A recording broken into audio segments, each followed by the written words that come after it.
Ne-am întors la Jurnal de Business alături de Diana Udrea, președintele Asociației EduUp, și Sara Alexandra Garazedin, freelancer designer. Am discutat despre ce înseamnă educația dincolo de școală în prima parte. Vom continua să o facem și în cea de-a doua, fiindcă provocarea pe care cele două invitate ale jurnalului de business o aduc este tocmai faptul că educația asta dincolo de partea școlii e la fel de importantă ca și cea, aproape la fel de importantă ca și cea de la școală. Uneori poate chiar mai important. Sunt sigur că odată cu copiii ați crescut și cei care faceți parte din asociație, fiindcă te întâlnești cu tot felul de oameni, cu tot felul de viziuni personale asupra vieții și asta, ce să vezi, te cam o lipsește. Dar probabil că marea bucurie rămâne în rândul elevilor de clasa 10-a, dacă am reținut eu bine, sau sunt mai mari? Noi avem ca și target clasa 11-a, dar în programe pot veni liceeni de la clasa 9 până la 12-a.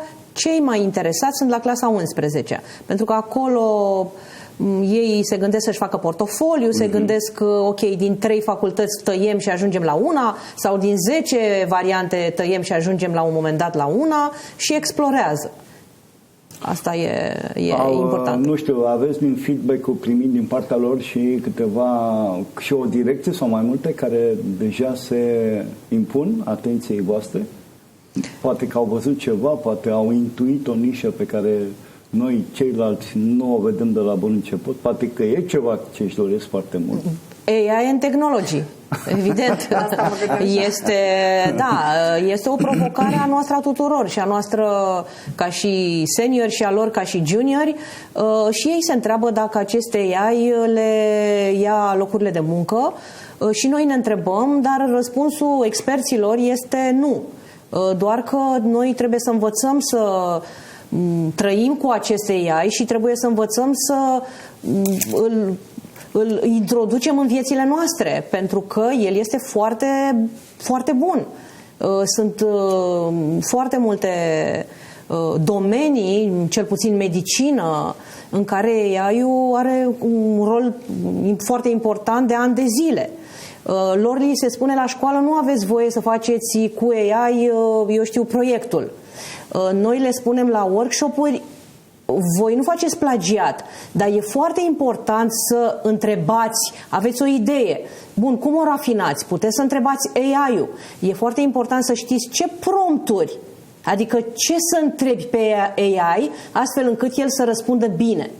Și acest mușchi al AI-ului trebuie cumva să-l... Și n-a fost nimeni care să vă spună ce facem noi aici la școală, se spune fără inteligență artificială. Aici dumneavoastră ne spuneți: aveți grijă și de ajutorul acestei... Nu le-am spus, le-au spus experții, le-au spus, am avut chiar o întâlnire specială pentru AI. Li s-au și arătat o parte din tool-urile acestea, ce să folosească și cum să folosească. E foarte important să ai și partea ta de gândire critică, evident, că de-aia te duci la școală, ca să gândești tu cu mintea ta, dar este foarte important să și folosești ce ai acum, în 2024-2025, ai această inteligență artificială, ai aceste variante de ChatGPT și altele ca el și pe lângă minunăția asta care e tehnologia, v-au mai pus și alte întrebări, v-au mai arătat și alte drumuri pe care vor să le deschideți în numele lor? Sunt curios că uneori din mintea lor răsar tot felul de idei foarte interesante. Sunt interesați să meargă acolo unde mergem noi, sunt interesați, ne-au întrebat noi ce facem la evenimentele de business, de exemplu. Și am zis: ok, o să vă luăm și pe voi ca să vedeți ce facem. Cu cine vă întâlniți? Ce înseamnă un pitch, de exemplu, într-un accelerator? Ce înseamnă acest accelerator? Cum este acolo? Asta au fost foarte interesați să... Și i-ați dus?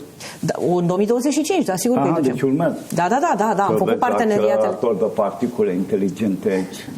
Da, am făcut parteneriatele strategice și sigur că o să-i ducem, da. Și sunt foarte interesați să se întâlnească cu experții în domeniu. Noi la aceste workshop-uri asta facem. Le-am adus în fața lor, experții au putut să învețe, să pună întrebări și mai departe să meargă cu noi în diferite locuri în care noi ne întâlnim și e bine să-i chemăm și pe ei, să-i invităm și pe ei. Pentru că acolo ne întâlnim noi, dar generația tânără care este la masă cu noi lipsește.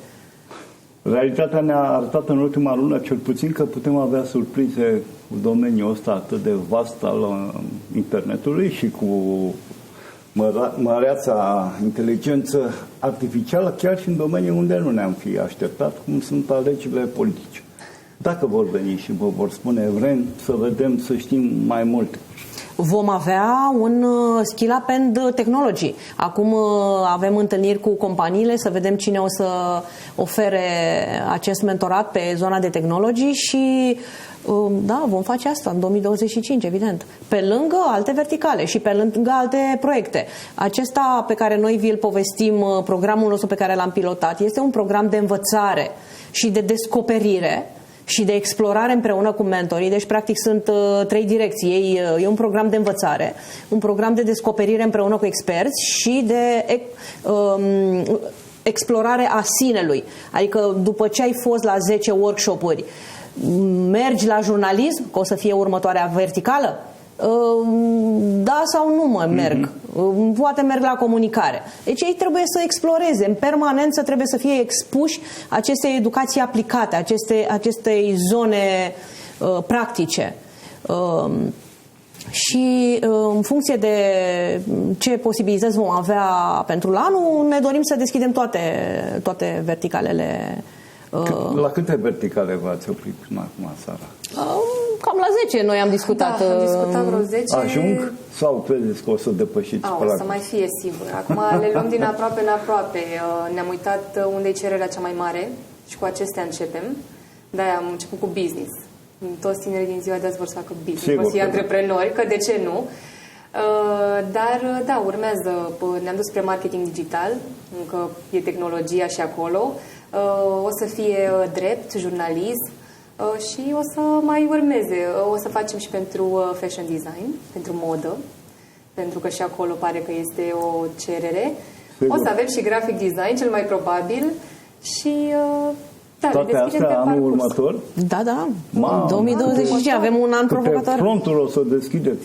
Da. Și pe lângă zona aceasta de învățare, voiam să vă spunem că vom avea și niște evenimente, așa un work-life balance, în care, pentru că ei sunt foarte interesați, de exemplu, de nutriție, sunt foarte interesați de sport, sunt foarte interesați de skincare, da?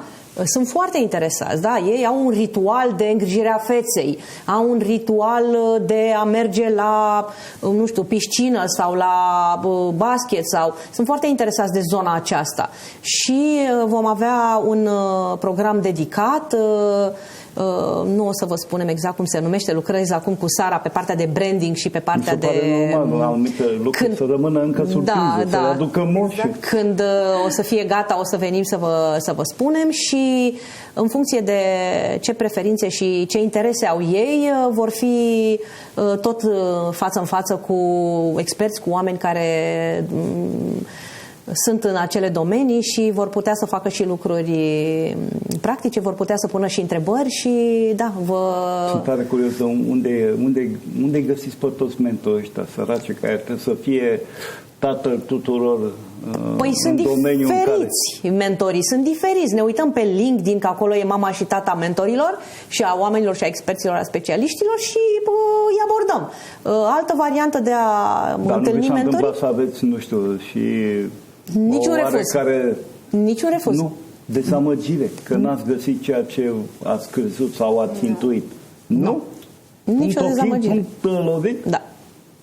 Și să și foarte deschiși să se implice în astfel de proiecte. Adică înțeleg și ei importanța unui proiect de acest gen pentru tineri.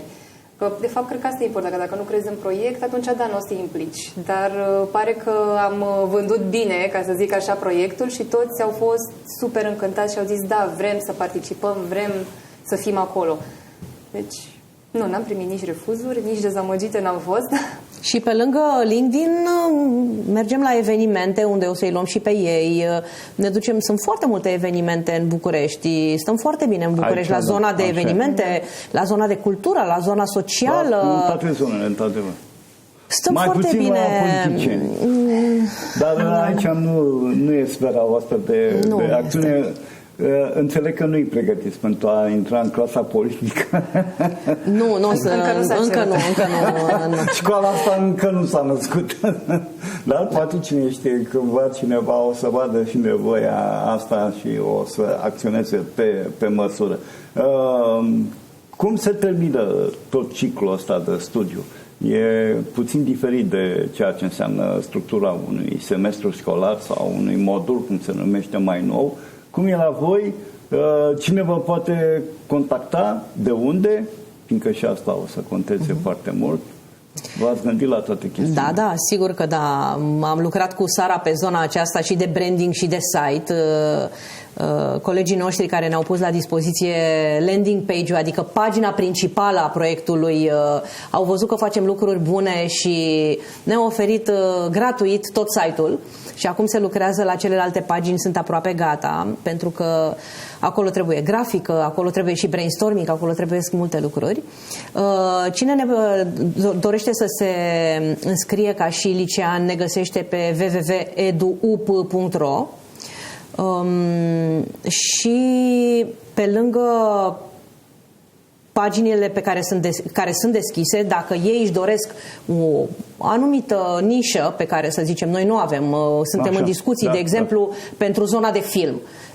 Au venit cereri de la ei pentru că vor să meargă la facultăți în România sau în străinătate pe zona de film. Și suntem în discuții pentru zona de film. Nu este încă pe site, pentru că nu este încă conturat programul, dar poate să ne scrie. Lucrurile clare, conturate, deci. Foarte interesant. Adică pentru regie sau mai știu eu, pentru ce alte producția de film și așa mai departe. Acoperă tineretul ăsta ceva de speriet toată plaja. Ba chiar uneori găsește locuri pe care noi ceilalți nu le vedem. Ce am mai discutat cu ei, mulți dintre ei, cei care au venit în primul program, mulți dintre ei vor să plece în străinătate, în diferite orașe. Și noi le-am spus că e foarte important ca înainte să iei decizia de facultate, așa, tu să mături tot ce se poate la noi în țară. Adică să ai întâlnirile cu mentori, să ai workshop-urile, să te duci la evenimente, să citești o carte. Iarăși vom avea și pe zona aceasta de curatoriere cărți de business sau în celelalte domenii.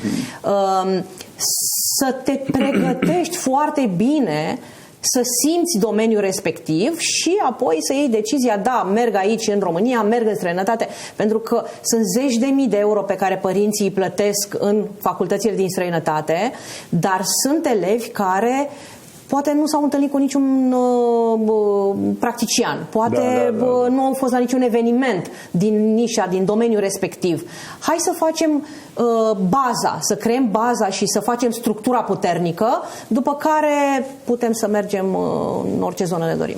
Iar ei pot să ia cea mai inspirată decizie. Mulțumesc Dianei Udrea și Sarei Alexandra Garazedin pentru faptul că ne-au fost ghid special astăzi, le mai așteptăm pe la noi și în cursul anului care va veni. Vă mulțumesc tuturor și vă urez să aveți parte de o zi cu alegeri inspirate.